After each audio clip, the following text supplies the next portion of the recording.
स्वागत है आज के इस लाइव प्रोग्राम में। 3 दिनों के ब्रेक के बाद हम लोग आज फिर से लाइव हो रहे हैं। 2 दिनों के ब्रेक के बाद आई थिंक अश्विनी जी, जो कि लिव 16 लुक 16 के ब्रांड एम्बेसडर हैं, 16 के जैसे आज भी दिखते हैं, एनर्जेटिक रहते हैं और इन्हीं टेक्नोलॉजीज़ के बारे में सोसाइटी को बता रहे हैं। लिव 16 लुक 16 ऐशो क्लब की स्थापना इसीलिए की गई है कि जो लोग अपने आप को सारी उम्र 16 के जैसे दिखना चाहते हैं और 16 के जैसे महसूस करना चाहते हैं, जीना चाहते हैं, उन लोगों के लिए ही इस ग्रुप की शुरुआत की गई है। और इसमें ऐशो मैनेजमेंट वे ऑफ लिविंग सीखना बेहद ज़रूरी है, क्योंकि आपका way of living he define करता है कि आपकी टोटल हेल्थ, आपकी टोटल एनर्जी लेवल, आपकी ओवरऑल लाइफ कैसे रहने वाली है, द वे यू लिव। तो सिर्फ एक्सरसाइजेज या सिर्फ हेल्दी डाइट या सिर्फ पॉजिटिव थिंकिंग काफ़ी नहीं है, ये बात हम समझते हैं। इसीलिए हमें ज़रूरत है डिजिटल लिविंग की टेक्नोलॉजीज़ की, जैसे कि शंक सिस्टम ऑफ टेक्नोलॉजीज़, या फिर उन कंसेप्ट्स को जानने की ज़रूरत है जो अब तक ह्यूमैनिटी के लिए एक पजल की तरह, एक क्वेश्चन मार्क की तरह रहे। And we remain in a confused state, we remained diseased, we remained in a situation like war, and human race could not enjoy their lives। हम ये बात भूल गए या कभी शायद समझ नहीं पाए कि ह्यूमन बर्थ एन्जॉयमेंट के लिए मिलता है, पेन को मिनिमाइज करना ही बेसिकली बीइंग ह्यूमन है। अगर आप मनुष्य हैं तो अपने दर्द को मिनिमाइज करें हर तरह की, और अपने एन्जॉयमेंट को मैक्सिमाइज करें। इसीलिए आज हम जुड़ रहे हैं रोज की ही तरह अश्विनी जी अग्रवाल से, जिन्हें हम अक्सर अपनी किस्मत को कोसते हैं। जो भी हमारी लाइफ में पेन आता है, जो भी हमारी लाइफ में कष्ट आता है, उसके लिए हमें लगता है कि किस्मत हमें बार बार ऐसी परेशानियां क्यों दे रही है। अश्विनी जी, आपका बहुत बहुत स्वागत है आज के इस शो में। प्रणाम करती हूँ और आपका साधुवाद करती हूँ। लिव 16 ऐशो क्लब में ऐशो मैनेजमेंट वे ऑफ लिविंग की बात हम कर रहे हैं, जिसमें एलिजिबिलिटी एक मेन क्राइटेरिया है। पुअर एलिजिबिलिटी यानी कि समझना होना, या अपनी फिजिकल एबिलिटी पुअर होना, या बहुत ज्यादा लालच या जेलसी का इन्फेक्शन हमारे अंदर होना, ये सब कारण बनते हैं एक डिस्टर्ब लिविंग। तो आपको क्या लगता है ऐशो मैनेजमेंट वे ऑफ लिविंग अगर हम जीना चाहते हैं तो उसके लिए सबसे इम्पोर्टेंट प्रीरिक्विजिट क्या है? आई मीन, कहाँ से हम शुरुआत करें अपनी एलिजिबिलिटी अगर हम बढ़ाना चाहते हैं तो? जी देखिए, सबसे पहले तो हमें समझना पड़ेगा कि सबसे इम्पोर्टेंट पैरामीटर क्या है। शोर आ रहा है आपकी फोन से जी। तो सबसे पहले हमें ये समझना पड़ेगा कि हमारी जो जिंदगी में, जीवन में, मनुष्य जीवन में खासकर, बिकॉज योनियां तो 84 लाख बताई गई हैं, बहुत सारी हैं, दुनिया भर की चीजें हैं उसमें, हर तरह की है, हर तरह का दिमाग है, हर तरह की है, हर तरह की सोच है, हर तरह का जेंडर्स है। तो सबसे पहले हमें ये समझना होगा कि हाईएस्ट प्रायोरिटी, जो मोस्ट सुपीरियर योनि या शरीर बताया गया है, वो बताया गया है मनुष्य का शरीर। मनुष्य के शरीर में 2 तरह के जेंडर संभव है, एक पुरुष और एक स्त्री। महिला और पुरुष 2 ही तो जेंडर संभव है, तीसरा तो है ही नहीं कोई भी। तो 2 ही जेंडर है, तो ये 2 तरह की योनियां हो गई। हम यहाँ पर ना कई बार कंफ्यूज हो जाते हैं कि मानव योनि तो एक है और उसमें 2 जेंडर हो गए। तो ऐसा नहीं है, ये 2 अलग अलग योनियां हैं। इनको दोनों को अलग अलग शरीर ही गिना जाएगा, चाहे आप कैसे भी गिनो। वो कहते हैं कि 84 लाख ही क्यों? तो 84 लाख का अगर गणित समझना है तो आपको जेंडर्स एंड समझना होगा क्रोमोसोम के कॉन्सेप्ट को। कि अगर आप देखें तो क्रोमोसोम जो है एक्स और वाई होते हैं, 2 तरह के क्रोमोसोम है। अगर हम डीएनए की बात करते हैं तो आई थिंक डीएनए और वो एक ही बात है। जितना मेरी जानकारी है, डीएनए क्रोमोसोम्स में से एक्सट्रैक्ट किया जाता है। अच्छा, ठीक है, मतलब ठीक है, ठीक है, ठीक है, समझ गया मैं। But I am talking about chromosomes. So there are it seems 23 pairs of chromosome. तो अगर हम इस चीज को समझ पाए तो 84 लाख पर पहुंचना कोई मुश्किल काम नहीं है, बहुत आसान है, सरल है। तो इसलिए हमें कोई ज्यादा विचार करने की जरूरत है ही नहीं इसके अंदर। और सारी योनियों में, सारे तरह के शरीरों में सबसे जो महत्वपूर्ण है वो है मनुष्य का शरीर। और मनुष्य के शरीर में भी एक्चुअली कहते हैं कि पुरुष का जो शरीर है वो उसकी कैरेक्टरिस्टिक्स अलग है और स्त्री की कैरेक्टरिस्टिक्स अलग है। तो ये तो मेरे ख्याल से कहने की जरूरत है ही नहीं, इसमें तो ऑब्वियस है कि स्त्री की कैरेक्टरिस्टिक्स अलग है, मनुष्य पुरुष की अलग है। तो हमें समझना होगा कि पुरुष की कैरेक्टरिस्टिक्स क्या है और स्त्री की कैरेक्टरिस्टिक्स क्या है। तो वो मेरे ख्याल से समझना कोई मुश्किल काम नहीं है। आप अगर 2 4 10 लोगों से बात करोगे तो तुम्हें पता लग जाएगा। तो मैं उन डिटेल्स में जा नहीं रहा हूं, मुझे कोई इंटरेस्ट नहीं है उन चीजों में। जो चीज नोन है उसके बारे में बात करने का क्या फायदा। वो तो आप कभी भी कहीं पर भी जाकर के डिस्कस कर सकते हो। हम यहाँ पर कुछ ऐसी चीजें समझने की कोशिश कर रहे हैं जो हमारी जिंदगी को बेहतर, बेस्ट बिता सके, मनुष्य जीवन का पूर्ण उपयोग कर सके। हमारा टारगेट ये है। और जो 23 गुण सूत्रों वाली बात करी मैंने, उसमें ना देवी देवता आते हैं शरीर। इसमें सूक्ष्म शरीरों का जो गणित है वो नहीं है इसके अंदर। ये सारे के सारे भौतिक शरीरों की बात हो रही है। जो देवी देवता होते हैं उनका शरीर सूक्ष्म होता है क्या? हाँ, उनका वो जो है वो ऐसे उसमें होते हैं कि वो कोई भी शेप ले सकते हैं अपनी मर्जी से। जैसे आप हनुमान जी का एग्जाम्पल समझ सकती हो, अगर समझना है तो आप हनुमान जी का एग्जाम्पल समझ सकते हो। तो इसका मतलब हनुमान जी मनुष्य योनि में पैदा नहीं हुए थे? नहीं हो सकते हैं ना, क्यों नहीं हो सकते, क्यों नहीं हो सकते भाई। वो कोई भी शरीर ले सकते हैं, तो मनुष्य का शरीर तो ले ही सकते हैं ना, उसमें तो कोई इश्यू है ही नहीं।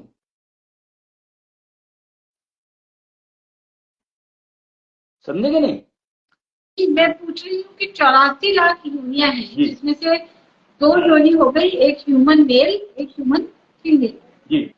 तो जो देवता होते हैं, जैसे हमने हनुमान जी का एग्जाम्पल किया, क्या ये ह्यूमन मेल की योनि में पैदा हुए थे जब इनका जन्म हुआ? एक्चुअली ये लोग देखो, यहीं पर खेल है कि इन लोगों के बारे में कुछ भी कह ही नहीं सकते तुम, क्यों कब से हैं ये, कब कैसा शरीर लेकर के कहाँ घूम रहे हैं नहीं है, यू कैन नेवर नो। हम लोग पता ही नहीं लगा सकते इसको। साधारण जन्म, साधारण मनुष्य के शरीर में तो बिल्कुल भी पता नहीं लगा सकते, हमें पता ही नहीं लगेगा। तो इसलिए इस बात में सोचना ही बेकार है, क्योंकि हमारी योग्यता उतनी है ही नहीं और हमने अपनी योग्यता इतनी बढ़ानी नहीं चाहिए। हमें सिस्टम नहीं पता इस योग्यता को बढ़ाने के। हो सकता है कि जिसके कारण हम उन पर डाउट करते हैं या हमें विश्वास नहीं होता। तो यहाँ पर प्रिसाइजली सेल्फ कॉन्फिडेंस की कमी है, सेल्फ एलिजिबिलिटी की कमी है, सेल्फ एफिशिएंसी की कमी है, और कुछ भी नहीं है। ठीक है। तो ऐशो जो मैं जो अगर कुछ योनियां 84 लाख से कम ज्यादा है, मैं उनकी बात कर रहा हूं, उनको वो करने की कोशिश कर रहा हूं, बताने की। कंफ्यूजन क्यों है कि 84 लाख नहीं हो सकती, इसलिए मैं इनको बताने की कोशिश कर रहा हूं। तो उसमें कई योनियां तो ऐसी हैं जो कि जिसमें जेंडर नहीं होता, कोई जेंडर नहीं होता, ना मेल ना फीमेल। तो ऐसी योनियां भी हैं। ठीक है। तो इसलिए हम उस डिटेल में अब जा नहीं रहे हैं कि 84 लाख को प्रूव करना है। हमें इसको प्रूव करने की कोई जरूरत है नहीं, ये सेल्फ प्रूवन सिस्टम है। तो हमें इसके डिटेल में हमारे सब इंटरेस्ट नहीं है ये सब्जेक्ट में, बिकॉज हमारा सब्जेक्ट है बेटर लिविंग। हम लोग लिविंग की बात कर रहे हैं, वो कैसे कैसे लोग कौन कौन से शरीर में कैसे रहते हैं उसमें हमारा कोई इंटरेस्ट नहीं है, वो आप जिसको स्टडी करनी है वो कर सकता है, हमारा कोई इंटरेस्ट नहीं है। हमारा मेन पर्पस है, जैसा कि आपने बताया, एशो क्लब, लिव 16 लुक 16, और ह्यूमन रेस के लिए ही ये संभव है कि लिव 16 लुक 16 में वो जीवन बिता सके। तो हमारा मेन इंटरेस्ट इसमें है प्राइमरीली। तो इसके लिए हमें बहुत कुछ चीजें समझनी पड़ेगी, समझनी पड़ेगी। तो वो समझने के लिए हम कोशिश कर रहे हैं इन दिनों में, जो ये हमारे जो ये चर्चा चलती है लिव 16 लुक 16 पर, तो प्रिसाइजली वही चल रही है कि ऐसे क्या सिस्टम्स अवेलेबल हैं जिनका अगर हम उपयोग करें तो लिव 16 लुक 16 अपनी लाइफ में इंप्लीमेंट कर सकते हैं जी। तो लिव 16 लुक 16 का पहले तो मतलब समझना जरूरी है। लिव 16 लुक 16 का मतलब है कि डेसिमल सिस्टम में जब आप 16 साल के होते हैं, डेसिमल सिस्टम में जब आप 16 साल के होते हैं, तो वो एज की बात करी जा रही है लुक 16 लिव 16 में, कि जो पोजीशन आपकी 16 साल की उम्र में थी, शरीर की, मन की, आत्मा की, ऊर्जा की, और अपना टनल्स की, मतलब जो network of connecting the point, network of transfer of energy from one point two another, यानी क्या कहते हैं, डिसीजन मेकिंग से परफॉर्मेंस तक, लर्निंग से परफॉर्मेंस तक। लर्निंग भी इंक्लूडेड है इसमें, परफॉर्मिंग भी इंक्लूडेड है इसमें फिजिकल हेल्थ भी इंक्लूडेड है, इसमें स्पिरिचुअल हेल्थ भी इंक्लूडेड है, इसमें मेंटल हेल्थ भी इंक्लूडेड है, इसमें फिजिकल वेल्थ भी इंक्लूडेड है, इसमें स्पिरिचुअल वेल्थ भी इंक्लूडेड है, इसमें मेंटल वेल्थ भी इंक्लूडेड है, और हमारी जो एनर्जी जनरेशन की जो कैपेबिलिटी है वो भी इसके अंदर इंक्लूडेड है। Total life put together, total as a living human, live human we are talking. जो जीवित पुरुष है, जीवित मनुष्य है, जीवित स्त्री है, हम उनकी बात कर रहे हैं प्राइमरीली। और दोनों जेंडर है तो दोनों जेंडर की बात अलग करते हैं, क्योंकि दोनों जेंडर्स के लिए सिस्टम अलग अलग है। एक तो एशो मैनेजमेंट है, बहुत जरूरी है समझना। अगर आप लिव 16 लुक 16 की बात करना चाहते हैं तो सबसे पहले आपको जेंडर समझना पड़ेगा कि importance of gender is very very important, और procedure you have to adopt should be gender based. It cannot be that the procedure which is made for male, female can also use it. No, it is not. और जो gender female के लिए, gender के लिए बने हैं, वो procedure अगर मेल यूज करेगा तो हो सकता है कि वो फीमेल बनने की उसमें चला जाए।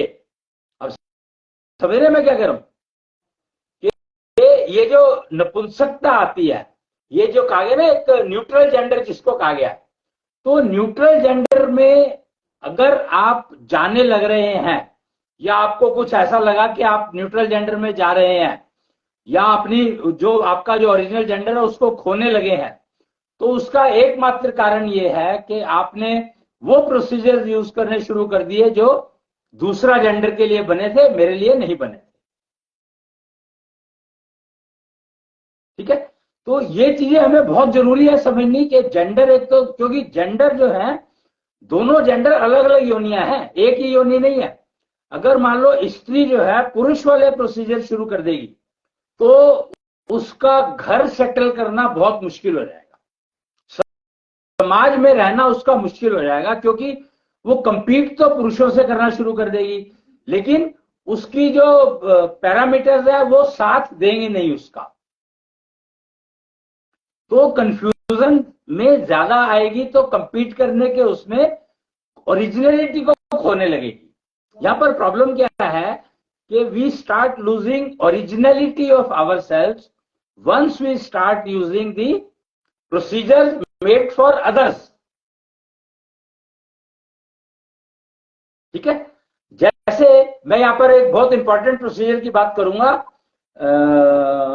वो क्या है, वो उस प्रोसीजर का नाम है ना कुछ जो जेंडर कॉन्ट्रडिक्शन को देखता है, स्पिरिचुअल एलिजिबिलिटी ई स्क्वायर क्या है वो? Fame management? नहीं नहीं, वो तो मैनेजमेंट के लिए है। वो 5 एशो चार्ट का एक पैरामीटर है जो जेंडर कॉन्ट्रडिक्शन के लिए हाँ। परफॉर्मेंस? नहीं नहीं, एक है पैरामीटर, चलो देख लेंगे। एशो चार्ट में वो 5 पैरामीटर दिए हैं। उन 5 पैरामीटर में एक पैरामीटर है जेंडर कॉन्ट्रडिक्शन, यानी फेम मैनेजमेंट। ये अपने जेंडर कॉन्ट्रडिक्शन को कैसे मैनेज करना है, अब कैसे समझना है और कैसे उसका उपयोग करना है बेसिकली। क्योंकि gender contradiction with in self is very very dangerous. This is the parameter which actually stops you becoming a successful member of the team। और इसमें 2 चीजें होती है, एक तो जेंडर कॉन्ट्रडिक्शन और एक जेंडर कॉन्ट्रडिक्शन सिंड्रोम। जी, सुपर बीएमआई जो अभी हमारे लीडर ने बताया है। Right, super BMI, it is called super BMI. तो सुपर बीएमआई जो फैक्टर है वो आपका बहुत बहुत डिस्टर्ब रहेगा, और आप एशो चार्ट आपका जो है सिर्फ एक पैरामीटर के कारण पूरा जो एशो चार्ट डिस्टर्ब रहेगा, तो आपकी परफॉर्मेंस बहुत पुअर रहेगी। और वो आपकी लर्निंग एफिशिएंसी को भी इफेक्ट करेगा, आपकी परफॉर्मिंग एफिशिएंसी को भी इफेक्ट करेगा, आपकी फिजिकल वेल्थ को भी इंटरफेयर करेगा, आपकी मेंटल वेल्थ को भी इंटरफेयर करेगा, और स्पिरिचुअल एलिजिबिलिटी है उसको आने नहीं देगा, बहुत ज्यादा लीक कर देगा उसको। जी अश्विनी जी, आपने बताया था कि जेंडर कॉन्ट्रडिक्शन हमारा जन्म से ही डिफाइन होता है, बाय बर्थ डिफाइन होता है।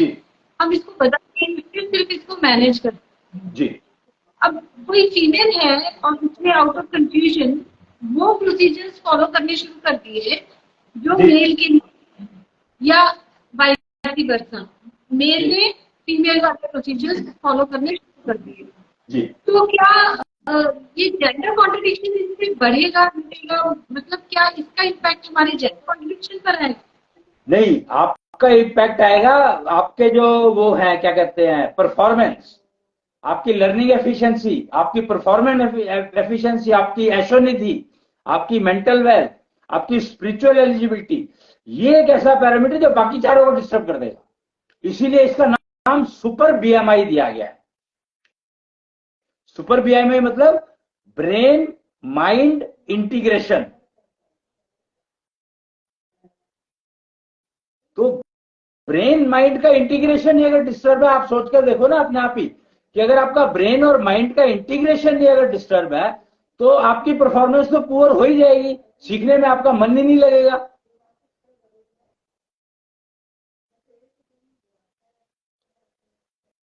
मीन्स एक तो पैरामीटर हो गया हमारा जेंडर कॉन्ट्रडिक्शन, ये तो बाय बर्थ है, इसको हम सिर्फ मैनेज कर सकते हैं।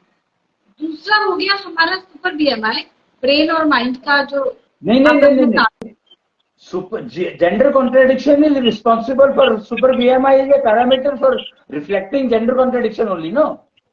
ओके, तो अब what if a female starts following those procedures which are meant for male or the other way, तब किस चीज पे इम्पैक्ट आएगा? हमारे सुपर बीएमआई पे। सुपर बीएमआई डिस्टर्ब होगा, कम होता चला जाएगा, वो सारे एशो चार्ट को अपने अंदर सिंक करता है। It is like a black hole, you can consider that it is like a black hole. So it will eat away your performance, it will eat away your learning efficiency, it will eat away your mental wealth, एशोनिधि जिसको कहा गया है। तो ये सारे के सारे पैरामीटर्स को डिस्टर्ब करेगा, आपके ई स्क्वायर को डिस्टर्ब करेगा, एफिशिएंसी नहीं बढ़ने देगा, एलिजिबिलिटी नहीं बढ़ने देगा। एक बात है अश्विनी जी कि जितने भी प्रोसीजर्स बनाए गए हैं ये ह्यूमन मेड है। जैसे एक जनरल कल्चर है हमारी सोसाइटी में कि लड़कियां बाल लंबे रखेंगी, लड़के बाल छोटे रखेंगे, या लड़कियां स्कर्ट पहनेंगी या घाघरा पहनेंगी, लहंगा पहनेंगी, ऐसा कोई कपड़ा पहनेंगी, एंड लड़के पैंट जैसा कुछ या धोती जैसा कुछ पहनेंगे। तो ये जो नॉर्म्स बनाए गए हैं, प्रोसीजर्स बनाए गए हैं, पर्सनली मेरा ये मानना है कि ये ह्यूमन मेड है। अब किसी पुरुष ने अगर घाघरा पहन लिया उसके सुपर बीएमआई पे इफेक्ट आएगा, या कोई लड़की लड़कों जैसे बाल रखने लगे तो उसके सुपर बियर में तो इम्पैक्ट पड़ता। Sorry. Again, gender contradiction is a physio-virtual parameter. It has nothing to do with body, maintenance of the body. कपड़े कैसे पहन लिए उससे कोई कनेक्शन नहीं है, बाल कैसे रख लिए उससे कोई कनेक्शन नहीं है. When we are talking about gender contradiction, it is a contradiction of the gender. कपड़ों से जेंडर का क्या कनेक्शन है? वो तो चॉइस है, अपनी अपनी जैसे पहनने है पहनो, या सोसाइटी ने जो नियम बनाना चाहे बना सकती है, उसमें कोई रूल है ही नहीं. We are talking about Asho chart. Asho chart means performance of the person, not the performance of kapras. We are talking about learning efficiency of the person. We are talking about skills acquired by the person. And कपड़े जो normally होते हैं वो ये होते हैं कि किस तरह का काम कर रहे हो उस तरह के कपड़े पहनने होते हैं. अगर आप मशीन में काम कर रहे हो और आपने कपड़े ढीले पहन लिए तो मशीन आपको खींच करके ले जाएगी, एक्सीडेंट होगा ही होगा. तो इसलिए, और अगर आप अंगीठी के सामने या गैस के सामने हो और आपके कपड़े लूज हैं तो आपका accident, you are bound to get burn. तो ये तो this is the activity which you are going to perform will decide what kind of clothes you should wear. It is the kind of activity which will decide कि किस तरह के तुम्हें बाल रखने हैं. वो कोई कनेक्शन है ही नहीं है. मैं 5 पैरामीटर, एशो पैरामीटर की जब बात करते हैं हम एशो चार्ट की, तो एशो chart is a complete map of human being, individual. आपने कहा कि अगर कोई मेल फीमेल वाले प्रोसीजर्स फॉलो करे या फीमेल मेल वाले प्रोसीजर्स फॉलो करे तो डिस्टर्बेंस आएगी. I also agree to it कि अलग अलग योनियां ये अलग अलग ही हैं, इनको एक ना माना जाए. करेक्ट. फाइन. पर यहाँ प्रोसीजर का एग्जाम्पल क्या है, प्रोसीजर का मतलब क्या है? जी. तो यहाँ पर प्रोसीजर का बड़ा सिंपल सा मतलब है कि मेंटेनेंस, अपनी मेंटेनेंस. अगर तुम्हारे बाल लंबे हैं तो तुम्हें मेंटेन करने के लिए उतनी एफर्ट करनी पड़ेगी. अगर तुम्हारे बाल छोटे हैं तो एफर्ट बहुत कम करनी पड़ेगी. आंखें, कान, हर चीज की मेंटेनेंस है भाई. बॉडी का हर पार्ट मेंटेनेंस मांगता है. तो और जो सबकी मेंटेनेंस अपनी अपनी अलग अलग है, जेंडर बेस्ड है. There can not be a common procedure for both. और मेल का प्रोसीजर फीमेल फॉलो करेगी तो क्या मिलेगा, और फीमेल का प्रोसीजर मेल फॉलो करेगा तो क्या मिलेगा. So you are talking about general maintenance of our body, जैसे हम हाइजीन मेंटेन करते हैं, एक्सरसाइज करते हैं, डाइट करते हैं. everything. I am talking about everything. First we are talking about physical body, then we are talking about mental body. Like physical body you have a gender, similarly you have a gender of mental body. तुम्हारी सोच का एक gender है. ऐसे ही तुम्हारे decision making का एक gender है, इंप्लीमेंटेशन का एक जेंडर है. तो इसलिए तुम्हारे खाने पीने का एक जेंडर है. मतलब हर चीज में जेंडर इन्वॉल्व है भाई. जेंडर की जब हम बात करते हैं, जेंडर कॉन्ट्रडिक्शन की हम बात करते हैं, तो gender, your physical body has one gender, your mind and brain put together has a one gender, your brain and body has a one gender. Gender means gender contradiction. The mind and brain has a one gender contradiction, brain and body has a one gender contradiction, and your body itself has a one gender. So gender of your body, gender of your brain, gender of your mind, 3 चीजें हो गई. तो all the 3 needs the maintenance of themselves very very precise. कि अगर physical gender तुम्हारा कुछ हो रहा है, मेंटल जेंडर कुछ हो रहा है, तो तुम्हारा प्रोसीजर बदल जाएगा. ऐसे नहीं, हमारा फिजिकल जेंडर कुछ और है, मेंटल जेंडर कुछ और है जी. तो अब जब हमें अपने आप को मेंटेन करना है तो we will maintain ourselves as a male और as a female. That's the key, that when which gender you want to maintain. अगर तुम्हें फिजिकल जेंडर मेंटेन करना है तो फिजिकल फीमेल वाले प्रोसीजर्स अडॉप्ट करने पड़ेंगे. मेंटल जेंडर अगर मेंटेन करना है तो मेंटल जेंडर के लिए तुम्हें मेल वाले प्रोसीजर अडॉप्ट करने पड़ेंगे.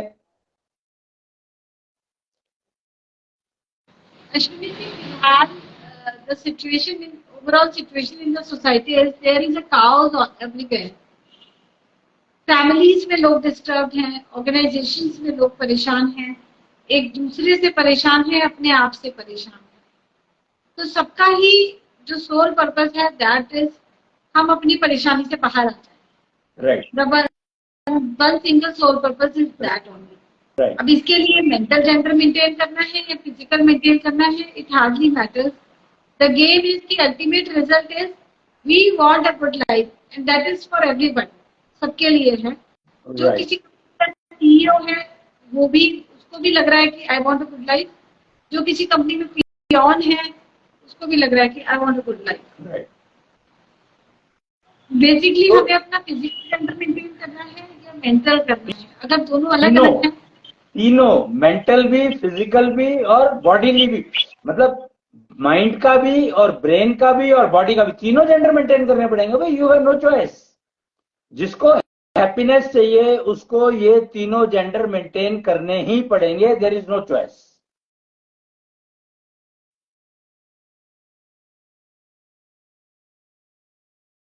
अगर हैप्पी रहना है तो तीनों जेंडर, अपने तीनों जेंडर तो मेंटेन करने ही पड़ेंगे, चाहे कुछ भी करो। ये तो हो नहीं सकता ना कि आप माइंडली, दिमाग से तो आप उल्टा सीधा सोचो, गलत सोचो, और फिजिकल उसमें करो गलत, चुपचाप से कर लो, पर सामने जब कर रहे हो तो अच्छा से बिहेव करो, तो चलेगा नहीं ना। बॉडी तो तुम्हारी खराब होगी ना, क्योंकि माइंड ड्राइव कर रहा है तुम्हारी बॉडी को। इसलिए तीनों genders you have to maintain of yourself. No other choice available to anyone. That is why each and every organization is suffering, because the organization क्या है? बहुत सारे लोगों का ग्रुप। तो सारे ग्रुप में अगर सारे लोग परेशान है तो ऑर्गेनाइजेशन तो अपने आप परेशान होगी।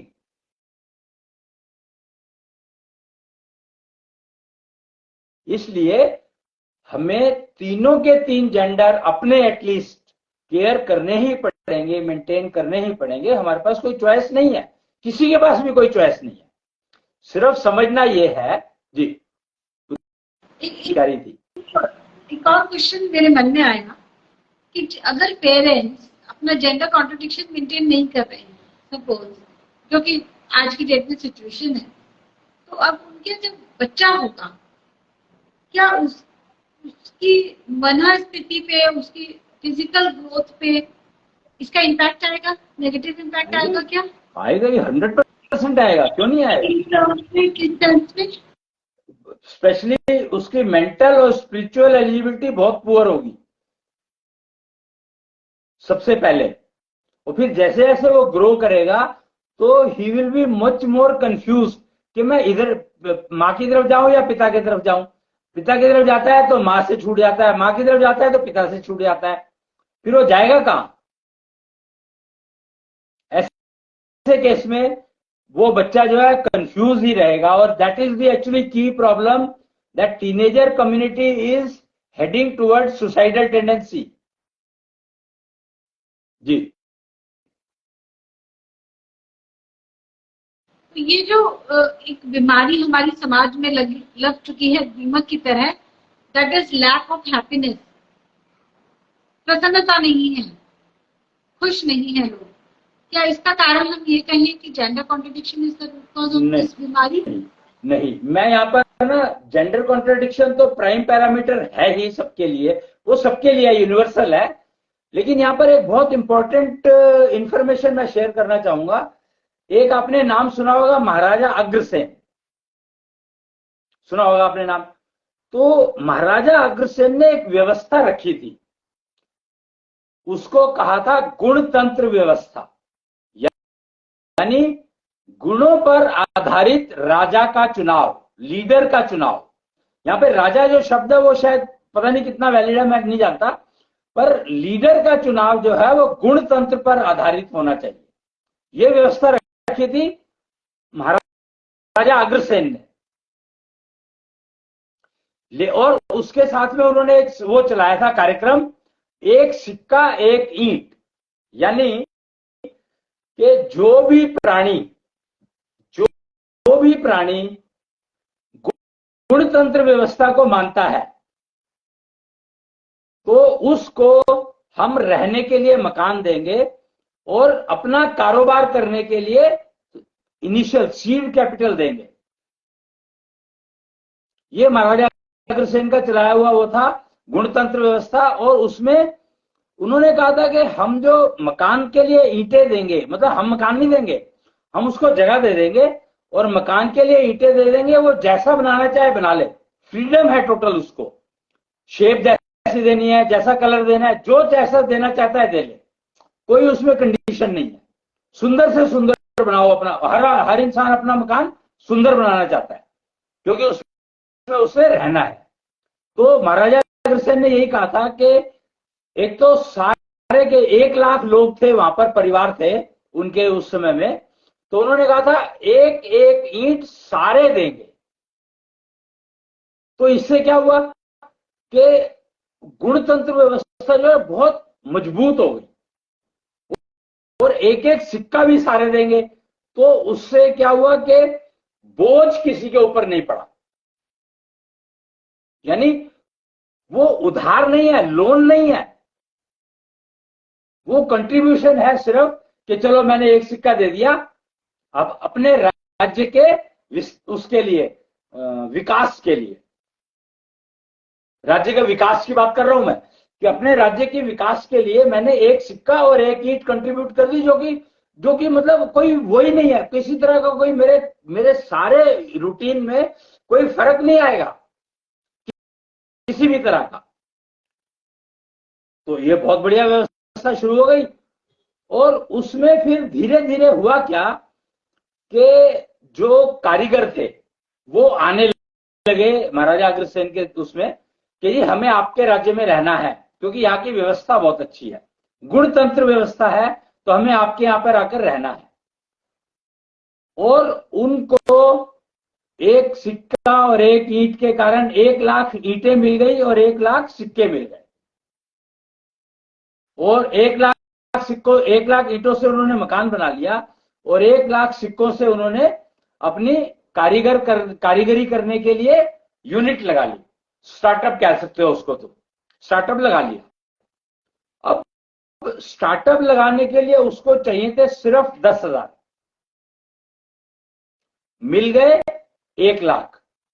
तो उसने जो स्टार्टअप लगा लिया और चल रहा था, जब तक तो वो ठीक चल रहा था, लेकिन जैसे ही उसके दिमाग में आया वो 90,000 बचे हुए, उसका मैं क्या करूं। अब से समस्या शुरू हुई कि उसने अपने ही जाति, अपने ही कारीगर जैसे बंदे को, अपने जैसे कारीगर को एक को कहीं बाहर से बुला लिया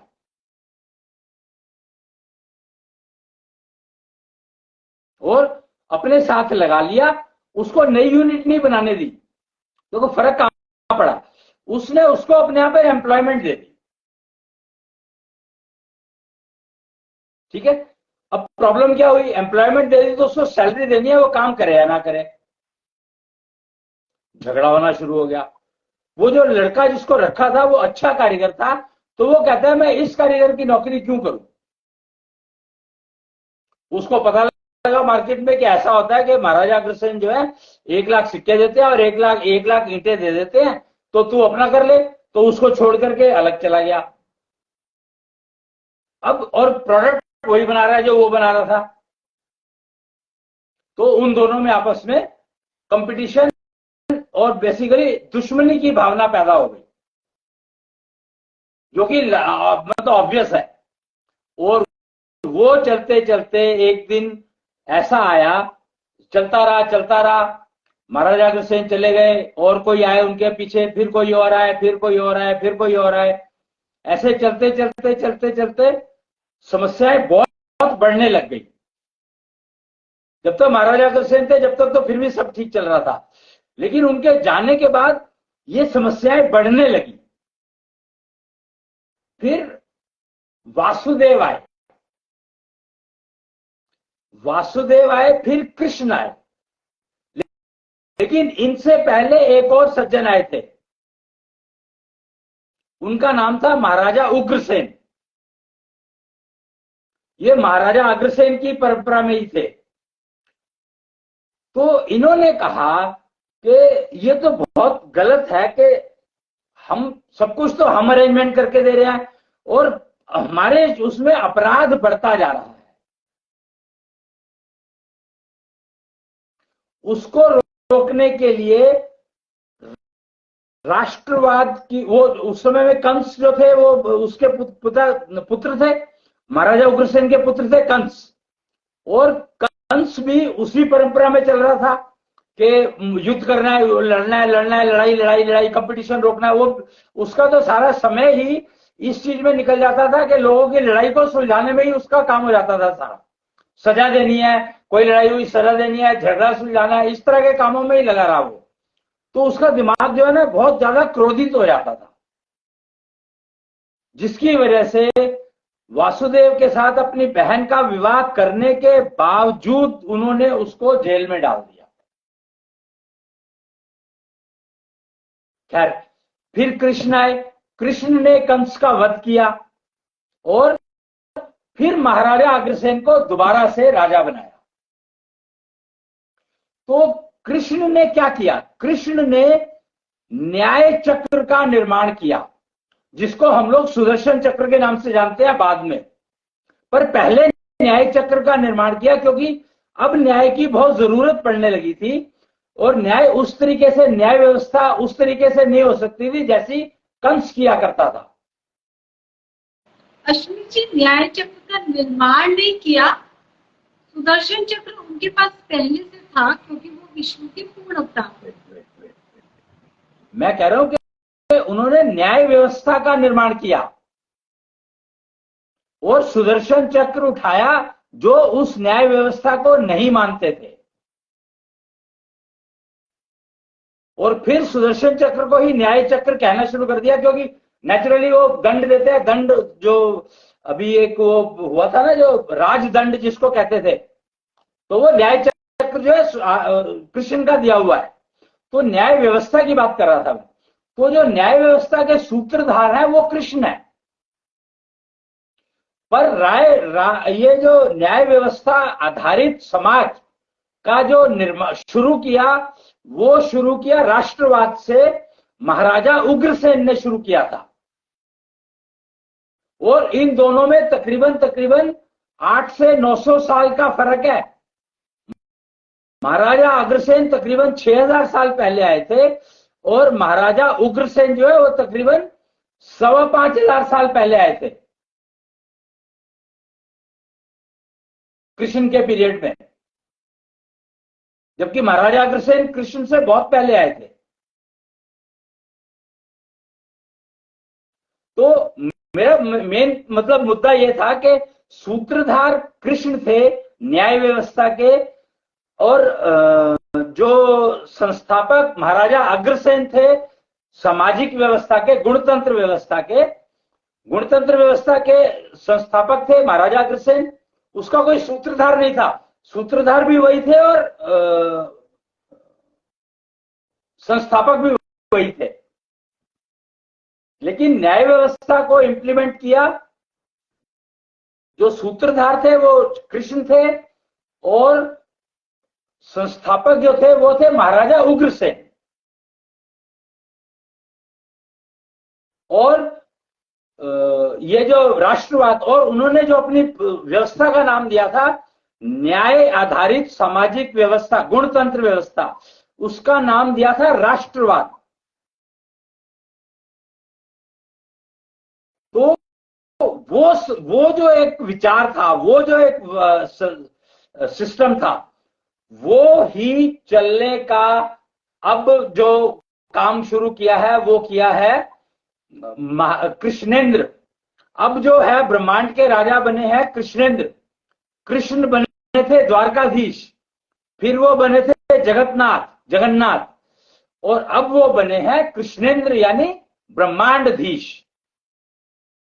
और राष्ट्रवाद की व्यवस्था को इंप्लीमेंट करवाने का काम उन्होंने शुरू किया 2011 से। कृष्णेंद्र बने थे 2011 में, नवंबर 2011 की बात है ये। और कलिका अवतार के माध्यम से उन्होंने ये शुरू किया था, करवाया था, और 14 में ये चले गए थे कलिका अवतार जो है 2014 में चले गए थे। 1960 में आए थे, पर वो कलिका अवतार बने थे 1995 में।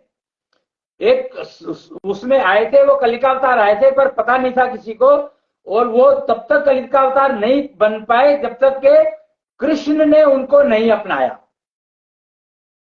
तो कलिका अवतार को नाम मिला था कृष्णांश। और कृष्णांश 95 में बने आए थे। कलिका अवतार यानी कृष्णांश बनकर 95 में आए थे, शायद फरवरी 95 की बात है। तो और वो जो है, हाँ, और जो वो वापस से आप पृथ्वी छोड़ करके चले गए थे आगे कहीं पर, क्योंकि इनका काम होता है भ्रमण का। ये तो आते जाते रहते हैं, कभी किसी प्लेनेट पर, यूनिवर्स पूरा देखना है उनको। तो वो 2014 में चले गए थे, शायद जनवरी 2014 में कुछ बात आती है ऐसी। तो हम व्यवस्था की बात कर रहे थे, राष्ट्रवाद व्यवस्था, और उसका जो चलन जो किया, संस्थापक जो थे वो थे महाराजा उग्रसेन, जो कि कृष्ण के नाना जी थे, पैटर्नल ग्रैंडफादर कृष्ण के। और उनके बारे में चर्चा बहुत कम होती है, पता नहीं क्यों, मेरे को समझ में नहीं आया कि उनके बारे में चर्चा क्यों नहीं है बाजार में। तो अग्रोहम समाज की स्थापना हुई थी आज से 5 या 6 साल पहले, मुझे याद नहीं है एग्जैक्टली, पर हुई थी। अग्रोहम समाज आप ढूंढ सकते हैं, मिल जाएगा आपको। और उसने फिर थोड़ा काम शुरू किया था कुछ सिस्टम्स पर एशो मैनेजमेंट के, यानी जो ये जो हम जो लिव 16 लुक 16 की बात कर रहे हैं, इसकी चर्चा समाज में शुरू की थी अग्रोहम समाज ने, कि लिव 16 लुक 16 क्या होता है, कैसे चलता है, क्या होगा इसमें, कैसे होगा, उसके ऊपर एक्सपेरिमेंटेशन, उसके ऊपर टेस्टिंग, वो सारे सिस्टम जो है अग्रोहम समाज ने शुरू किया था, जो कि अब काफी हद तक एस्टेब्लिश हो चुका है। यानी सिस्टम सारे के सारे एस्टेब्लिश हो चुके हैं। और अभी पीछे मैंने सुना है कि घोषणा हुई थी अग्रसेन पीठ बनाने की उज्जैन में, और इसके ये 7 जुलाई की बात है। 7 जुलाई 2023 को घोषणा हुई थी, डिक्लेयर किया गया था। 25 जुलाई, सॉरी 25 जुलाई, 7 नहीं 25 जुलाई को हुई थी, आप ठीक कह रही हैं। और 26 जुलाई को शायद इसका पेपर में, न्यूज़पेपर में भी आया था। और 19 अगस्त को अग्रसेन पीठ की घोषणा उज्जैन से हो जाएगी। और इसके जो इसको जो अग्रोहम समाज से एक संस्था जुड़ी है, मालवा कुछ तो नाम है उसका, मालवा रक्षा अनुष्ठान, मालवा क्रांति नहीं, मालवा रक्षा अनुष्ठान या कुछ तो ऐसा नाम है, मालव रक्षा संस्थान, आई थिंक मालव रक्षा संस्थान करके एक संस्थान है, जिसको आचार्य सत्यम देखते हैं, उज्जैन के आचार्य सत्यम है, वो देखते हैं इसको। उनका काम है इसको अग्रसेन पीठ को के बारे में लोगों को जानकारी उपलब्ध करवाना। और वो जो अखबारों में जो आया था, उसका जो प्रेस नोट बनाया था, वो उन्होंने ही बनाया था, आचार्य सत्यम ने इसकी घोषणा की थी। और अब 19 तारीख का प्रोग्राम उन्होंने वहां पर रखा है उज्जैन में। अब वो छोटा होगा बड़ा होगा ये पता नहीं मेरे को, पर उसके ऊपर काम चल रहा है। मैं भी उस टीम में इन्वॉल्व हूं, तो इसलिए मुझे मालूम है ये सब चीजें। तो मैं ये जो बता रहा हूं आपको, वो इसलिए बता रहा हूं कि आप ये जो अब शुरू हो रहा है, जो अग्रसेन पीठ का जो काम है, उद्देश्य है, वो यही उद्देश्य है कि हम लोग अपने अपने जीवन को सर्वोत्तम ढंग से आनंद पूर्वक बिता सके। अगर पूर्ण आनंद और संपूर्ण आनंद नहीं भी प्राप्त कर सकते, तो एटलीस्ट आनंद पूर्वक बिता सके। एकमात्र उद्देश्य से ये संस्था का वो किया जा रहा है। जो फंक्शनल ऑर्गेनाइजेशन होगी वो होगी अग्रसेन पीठ, और वही उसके अंदर वासुदेव धाम की स्थापना की जाएगी। और वहां से वो जो भी शिक्षा पर ट्रेनिंग जो भी काम होंगे वो वहां से चलेंगे। ऐसा कुछ विचार किया गया है और लोगों से विचार विमर्श चल रहा है। अब देखते हैं कि पब्लिक क्या कहती है और क्या नहीं, क्योंकि अभी थोड़े से ही दिन हुए हैं। 25 जुलाई को तो घोषणा ही हुई थी, डिसाइड ही किया गया था। 26 तारीख को पब्लिक में अनाउंस किया गया, 19 तारीख का प्रोग्राम है। तो अब इसके ऊपर चर्चा शुरू हो गई है, मेरा कहने का मतलब है। और एकमात्र लक्ष्य वही है कि जो आपने बताया था शुरू में कि मनुष्य के जीवन में मनुष्य आनंद का एक भंडार खुल रहा है। मैं ये कहूंगा कि आनंद का एक भंडार खुल रहा है, स्टोर खुल रहा है। वहां से आनंद को खरीदना, उपयोग करना सीख सकते हैं आप लोग जो चाहें, और अपने जीवन में उसको इंप्लीमेंट कर सकते हैं जब चाहें, जैसे चाहें, जब आपकी इच्छा हो। जी, मतलब अश्विनी जी, जो आपकी बातों से मैं समझ पाई हूँ ये कि महाराजा अग्रसेन ने एक सिक्का एक ईंट की पद्धति चलाई जिससे समाज में डिस्टर्बेंस मिनिमाइज हो सके, सबके पास अपना अपना मकान हो और अपना अपना काम हो। लेकिन इस सिस्टम में कुछ विकृतियां आने लगी और धीरे धीरे क्राइम बढ़ने लगा।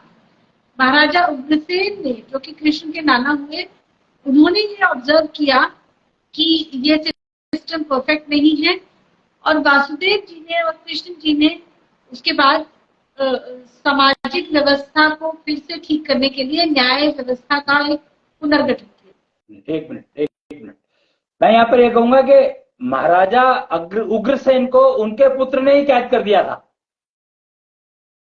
ठीक है।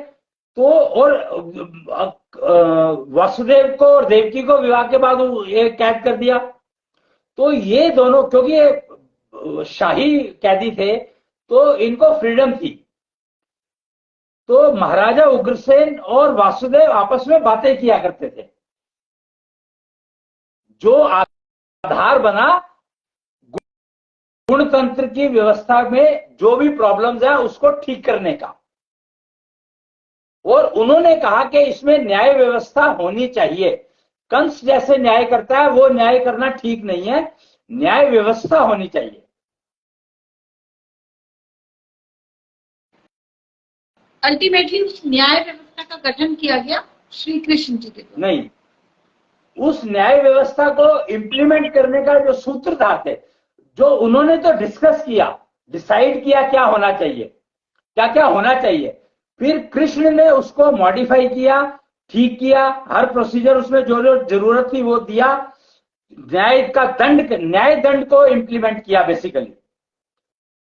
और सूत्रधार, तभी वो कृष्ण सूत्रधार कृष्ण कहे गए हैं, वासुदेव और उग्रसेन को सूत्रधार नहीं कहा गया है। कृष्ण सूत्रधार थे और जो संस्थापक थे महाराजा उग्रसेन, क्योंकि कृष्ण ने राज्य को अपने हाथ में नहीं लिया था कंस को मारने के बाद। उन्होंने महाराजा उग्रसेन को राजा बनाया और वासुदेव उनके एडवाइजर थे, प्रधानमंत्री कह सकते हो।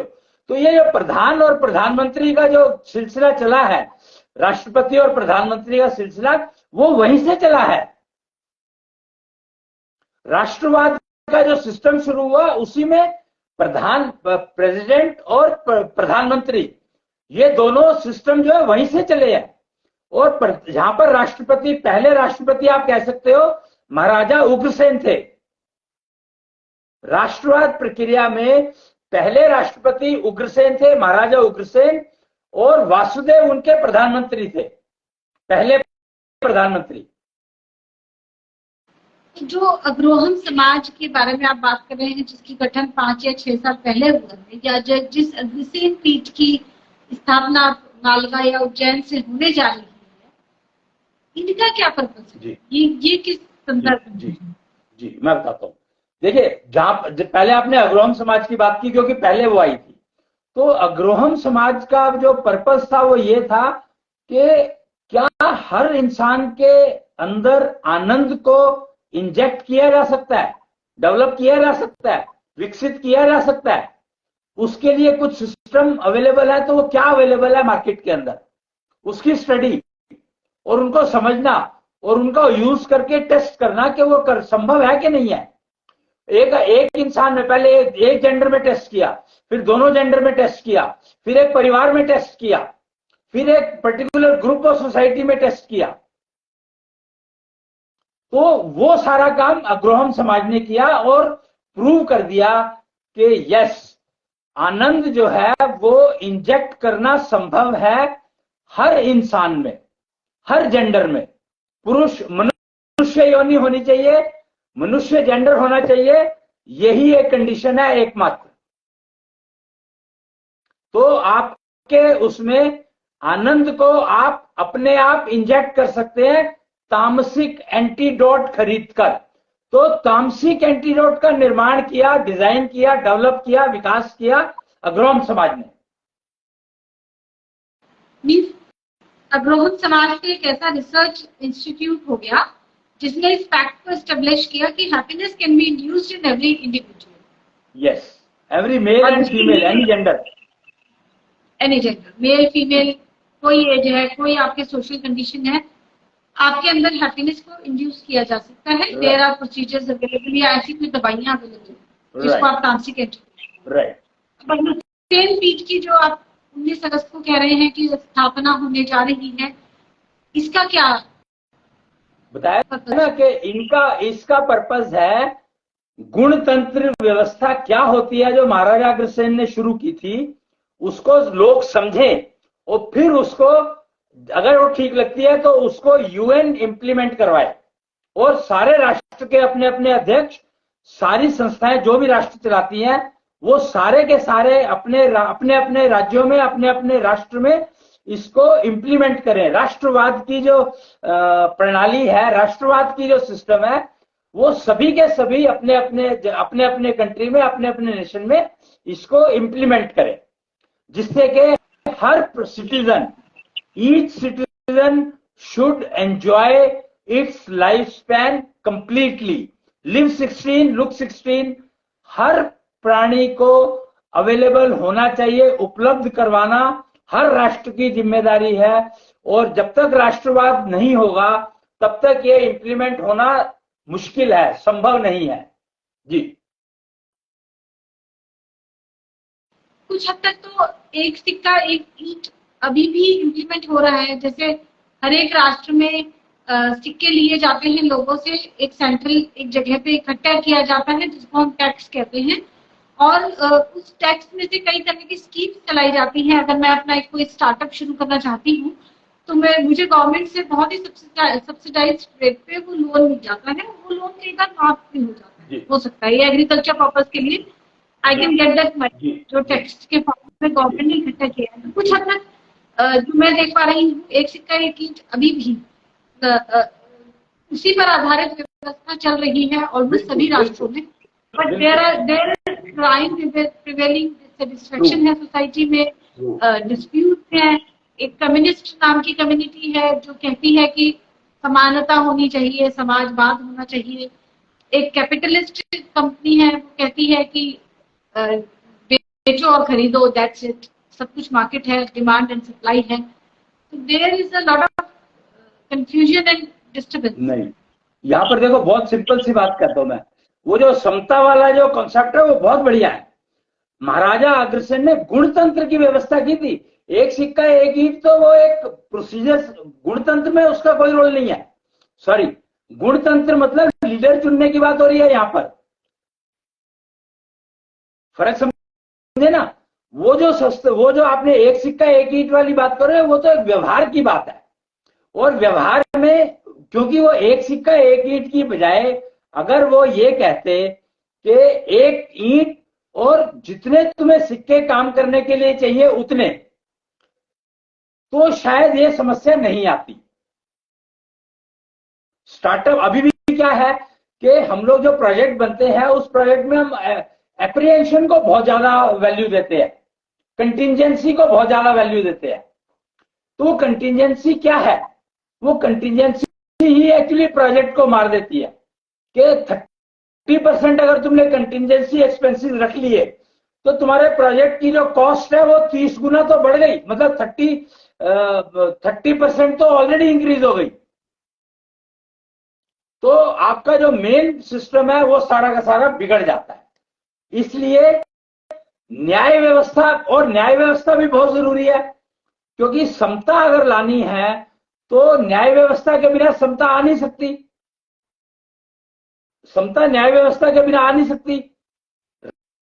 राष्ट्र, इसीलिए जो अभी भी जो चल रहा है उसके अंदर सिर्फ एक वो इंजेक्ट कर दो, एक चीज बतानी है, राष्ट्रवाद को इंप्लीमेंट कर दो हर इंसान में, और आनंद को इंजेक्ट कर दो हर इंसान में, तो उसको फिर वो उसको आनंद से बाहर निकलना नहीं चाहेगा।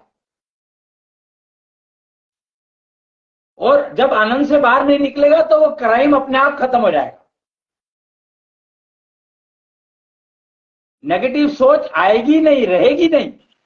इस कंसेप्ट को ना अगर मैं ठीक समझ रही हूँ तो कुछ सोशल रिफॉर्मर्स ने इम्प्लीमेंट करने की कोशिश की।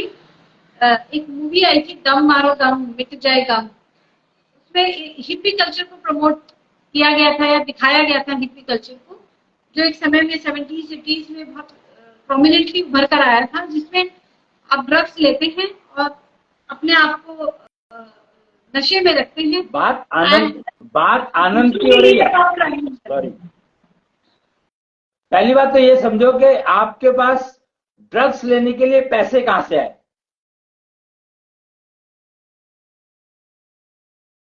बस अगर आप इतना समझ लोगे तो आपकी सारी समस्याएं अपने आप खत्म हो जाएंगी। ठीक है, हम ड्रग्स खरीद नहीं सकते लेकिन उगा तो सकते हैं, अफीम की खेती तो की जा सकती है। जमीन कहां से आएगी?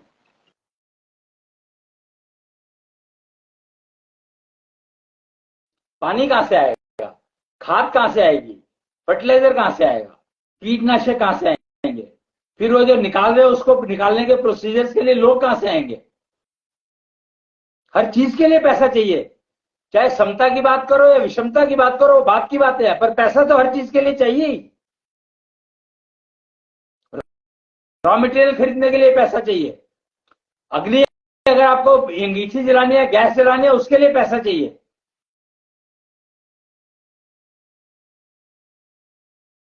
तो ये अगर सवाल उठ जाता है, जो उठेगा ही, तो तुरंत आपको समझ आ जाएगा कि आनंद में और इस आनंद में और ड्रग लेने में क्या फर्क है। जब आप आनंद लेते हो तो आप वर्तमान में रहते हो, जब आप ड्रग्स लेते हो तो आप वर्तमान में नहीं रहते हो, आप एप्रिहेंशन में रहते हो कि अब खत्म हो जाएगी, अब इसका असर खत्म हो जाएगा तो व्हाट नेक्स्ट। जब आनंद में लेते हो तो आपका कोई सिस्टम है ही नहीं, खत्म ही नहीं होगा कभी, क्योंकि आनंद आप अपने अंदर जनरेट कर रहे हो और ड्रग जो है बाहर से ले रहे हो। फर्क क्या है? आनंद जो है वो आप अपने अंदर क्रिएट कर रहे हो, अपने अंदर जनरेट कर रहे हो, अपने अंदर पैदा कर रहे हो। वो ड्रग्स जो है बाहर से खरीद रहे हो और फिर उसको खा रहे हो या सूंघ रहे हो, जो भी कर रहे हो। ये बेसिक फर्क है। तो समता तभी आ सकती है, समता का मतलब ही है, समता का मतलब ही एक है कि सभी आनंद में रहें, यही समता है। और इसी समता का जो बात करी जाती है वो कम्युनिज्म में यही बात करी जाती है मेरे ख्याल से, कि सभी को आनंद में रहने का अधिकार होना चाहिए, और वो राष्ट्रवाद से ही संभव है, और कोई तरीका है ही नहीं। तो कम्युनिज्म अगर समझना, ये जो मैं आचार्य सत्यम की बात कर रहा था, आचार्य सत्यम कम्युनिज्म को बहुत अच्छे से समझते हैं, वो डेमोक्रेसी को भी बहुत अच्छे, वो बहुत लर्नेड, मतलब उनका एक्सपीरियंस, एक तो वो उनका जो वो वकील है, एडवोकेट है, तो उनका जो एक्सपीरियंस है लाइफ का, करीब 65-70 साल का एक्सपीरियंस है, उनकी उम्र 70 साल के आसपास हो गई है। जो उनका एक्सपीरियंस है, हर विषय में ज्ञान, उनका हर विषय में ज्ञान है और बहुत अच्छा ज्ञान है, हिस्ट्री से भी। उन्होंने कहा कि समता, महाराजा, उनको 1 मिनट में समझ आ गया कि महाराजा अग्रसेन ने ट्रू समता की बात, बराबरी की बात महाराजा अग्रसेन ने सबसे पहले की थी। जबकि वो थोड़े दिन पहले की बात है, 2 साल या 3 साल पहले तो वो कहते हैं महाराजा अग्रसेन ने क्या किया था मुझे पता ही नहीं है। और मेरे से उनकी 2-4 बार चर्चा हुई और लोगों से चर्चा हुई, फिर उज्जैन में उन्होंने इस बारे में कई लोगों से चर्चा करी, तो समझ में आया कि समता का जो कॉन्सेप्ट है वो दिया ही था महाराजा अग्रसेन ने। पर समता कौन सी? सबको एक सिक्का दे, सारे मिलकर के एक एक सिक्का देंगे, समता इसको कहते हैं। एक एक ईंट देंगे सारे के सारे, समता इसको कहते हैं। और उसको देने में सबको एक जैसा आनंद आएगा। भाई इमेजिन के मेरे दिनचर्या डिस्टर्ब हुई, मैंने कुछ दान भी किया, मतलब दान कहो या कंट्रीब्यूट कहो, अपने नेशन की ग्रोथ में कंट्रीब्यूट किया। आज जिसको हमें टैक्स के रूप में लेना पड़ता है उसकी जरूरत ही नहीं है। अगर समता का कंसेप्ट अगर महाराजा अग्रसेन वाला इंप्लीमेंट कर दिया जाए, जो कि अग्रसेन पीठ और वासुदेव धाम, क्या वही पर्पज ही यही है कि महाराजा अग्रसेन ने जो समता का कॉन्सेप्ट दिया उसको पूरे विश्व में प्रचार करना, प्रसार करना। जी। अग्रसेन पीठ की अब स्थापना 19 अगस्त को होने जा रही है उज्जैन से, और महाराजा अग्रसेन का समता का ज्ञान और गुणतंत्र व्यवस्था, नेचुरली यही सॉल्यूशंस हैं हमारे पास ग्लोबल पर्सपेक्टिव में अगर हम देखते हैं। और इन सॉल्यूशंस को समझकर अगर आगे प्रोपोगेट किया जाए, इसमें प्रोपोगेशन में ज्यादा टाइम नहीं लगेगा, समझने का गेम है कि कितना समझ पाते हैं लोग और कितना इसको अब्जॉर्व कर पाते हैं कि गणतंत्र व्यवस्था is different from what we call it democracy today. Majority ने जिसको लीडर मान लिया वो लीडर बन गया। नेचुरली हम सब ये समझ चुके हैं कि डेमोक्रेसी सिस्टम जो आज फॉलो किया जा रहा है इसमें बहुत सारे फ्लॉज है ही है। और महाराजा अग्रसेन ने अगर गणतंत्र की व्यवस्था की है, हम ये कह रहे हैं, तो हम एब्सोल्युटली गलत हैं। उन्होंने गणतंत्र व्यवस्था लागू की थी, उसके बारे में बात की थी, ना कि गणतंत्र व्यवस्था, जिसको हम आज उनके नाम पर ही प्रोपोगेट कर रहे हैं। अश्विनी जी, समय हो चला है, ऑलरेडी हम 1 घंटा क्रॉस कर चुके हैं बातचीत करते हुए। जो विषय आप उठा रहे हैं ये विषय वैश्विक है या आई शुड से यूनिवर्सल है, लेकिन इस पर बात करने के लिए हमें समय भी चाहिए और आगे आपसे डिस्कशन करते रहेंगे इसी प्रोग्राम के माध्यम से। तो आज के लिए इतना ही। लिव 16 नेशनल क्लब की तरफ से मैं बहुत बहुत धन्यवाद देती हूँ आपका हमारे साथ जुड़ने के लिए। जय शुक्रायु भगवान। जय शुक्रायु।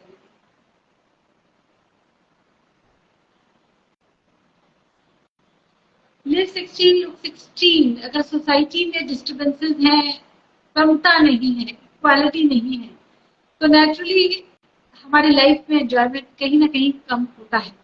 इसीलिए गणतंत्र व्यवस्था एक सोल्यूशन जो कि महाराजा अग्रसेन ने दिया, जिसको और इम्प्रोवाइज किया गया या करेक्शन जिसमें किए गए वासुदेव जी और अग्रसेन जी की सलाह से अल्टीमेटली इम्प्लीमेंट किया गया श्री कृष्ण जी के द्वारा, जो कि आज ब्रह्मांडीश कृष्णेंद्र के नाम से जाने जाते हैं। यानी कि हमारे ब्रह्मांड के राजा हैं श्री कृष्ण, जो अब कृष्णेंद्र बन चुके हैं, जिनके बारे में आज अश्विनी जी हमें बता रहे थे। गणतंत्र व्यवस्था का लागू होना नेचुरली अब अवश्य भावी तो हो ही गया है। ये कैसे होगा ये हम भी देखेंगे, आप भी देखेंगे। आज के लिए इतना ही। प्रणाम।